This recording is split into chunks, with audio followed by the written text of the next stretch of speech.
Assalamualaikum warahmatullahi wabarakatuh. Perkenalkan saya Alif Mulwarman dengan NIM 18221053 dari Prodi Rekayasa Keselamatan. Jadi kali ini saya akan menjelaskan apa itu jumlahan Riemann. Perhatikan gambar jumlah Riemann berikut. Misalkan fungsi Y sama dengan fx terdefinisi pada selang tertutup AB pada interval AB dibuat partisi menjadi n sub interval yang tidak perlu sama lebar. PA sama dengan 0x lebih kecil dari x1 lebih kecil ini oke, dengan segitiga xi sama dengan xi dikurang xi sama dikurang 1. Pada tiap subinterval ambil sebuah titik sembarang xi sama dengan 1,2 sampai n yang mungkin saja titik ujung kita sebut sebagai titik sampel. Jumlahan Riemann dari F dinyatakan Rp. Nilai sebuah jumlah Riemann tidak tunggal tergantung pada pemilihan banyak interval n turunan kedua. Lebar tiap subinterval segitiga xi, titik sampel yang digunakan xi. Suku fxi segitiga xi pada jumlah Riemann dapat bernilai negatif sehingga Rp juga dapat bernilai negatif. Contoh, hitung jumlah Riemann untuk fx x kuadrat ditambah 1 pada interval min 1 dan 2 menggunakan titik-titik partisi min 1 lebih kecil dari 0, min 0,5 lebih kecil dari 0, lebih kecil dari 0,5 lebih kecil dari 1, lebih kecil dari 1,5 dan lebih kecil dari 2. Dan titik sampel yang merupakan titik tengah pada subinterval ke I. Penyelesaiannya sebagai berikut. Dan hasilnya adalah 59375. Sekarang kita masuk ke integral tertentu berdasarkan definisi jumlahan Riemann.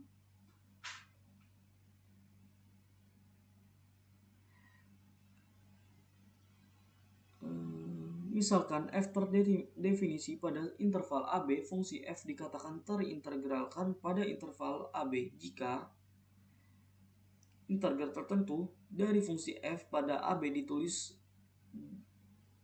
fungsi naik B turun A fx variabel x didefinisikan sebagai berikut ini, di mana P dibaca nom P sebagai panjang dari subinterval yang paling lebar.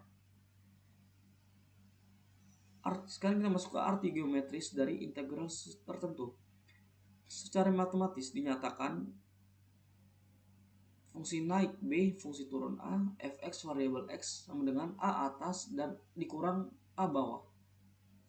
Secara umum, fungsi naik B dan fungsi turun A, fx variabel x menyatakan batasan luas daerah yang tercangkup di antara kurva Y sama dengan fx dan sumbu x pada interval AB.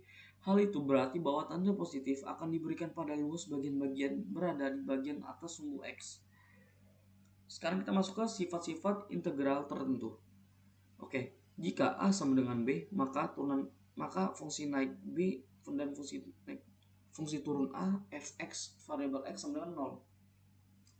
Fx variabel x sama dengan min fungsi naik B dan fungsi turun A fx variabel x. Sifat linear, misalkan k konstanta, maka fungsi naik B dan fungsi turun A kf x variabel x sama dengan k fungsi naik B dan fungsi turun A fx variabel x. 2. Fungsi naik B dan fungsi turun A fx plus minus gx variabel x sama dengan ba fx variabel x plus minus fungsi naik B fungsi turun A gx variabel x. Sifat penambah interval, misalkan f terintegralkan pada interval tertutup yang memuat A, B, dan C, maka fungsi naik A, fungsi naik B, fungsi turun A, fx variabel x sama dengan fungsi naik C, fungsi turun A, fx variabel x, dan plus fungsi naik B, fungsi turun C, fx variabel x. Integral tertentu tak bergantung pada peubah yang digunakan.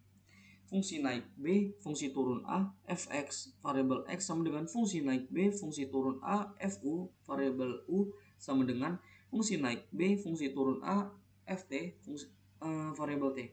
Jika f dan g terintegralkan pada AB dan fx kurang dari sama dengan Gx pada X eliminasi AB, maka fungsi naik B, fungsi turun A, fx variabel X lebih kecil dari kurang dari sama dengan fungsi naik A, fungsi turun fungsi naik A, fungsi naik B, fungsi turun A, Gx variabel X.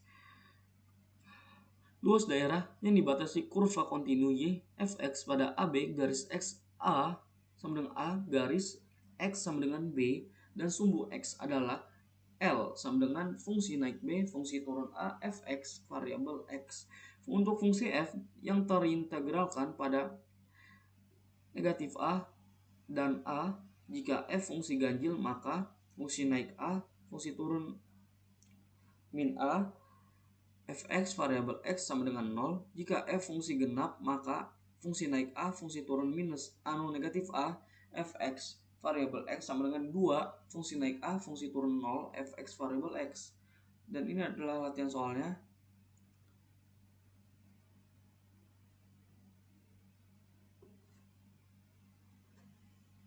Sekian dari saya. Wassalamualaikum warahmatullahi wabarakatuh.